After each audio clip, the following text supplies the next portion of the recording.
Hi everyone, I'm Dina with Mills Family Gardening. We live in North Texas, Zone 8A. Today is January 8th. It's a beautiful day. And today we're going to talk about what jobs can be done for the garden. This is our main garden area, and you can see that this is dormant except for several root vegetables that we planted last fall.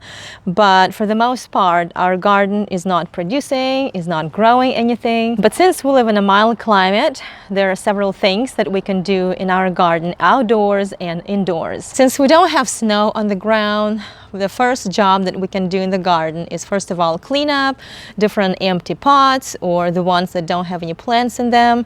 And second of all, we can also do some trimming. You can see that this is okra that produced last summer and now it's completely dead. And so what I did, I just sawed one of them, but I also left the roots in the ground so the roots would decompose, break down, and provide food for bacteria and worms. And I'm going to use this area next summer. This is our asparagus patch that was overgrown with asparagus and it turned all yellow. So the other day I trimmed down all the yellow branches and you can see that right now there are little stubs left on the ground. January is a good time to fertilize your asparagus bed. Here in our asparagus bed I put some llama manure and also sprinkled some garden soil on top of it just to cover the manure so it would start breaking down.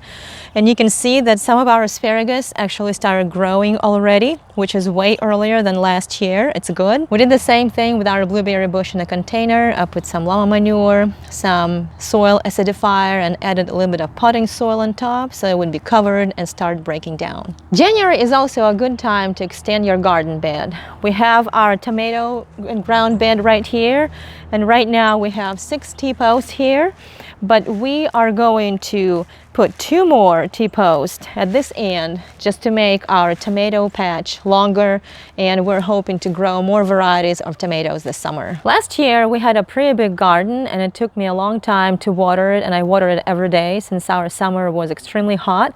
So I decided in January to install drip irrigation in every area of our garden so that this coming summer I wouldn't have to water by hand or it would be minimal. And so what I did in this raised bed, we're going to plant some regular potatoes soon.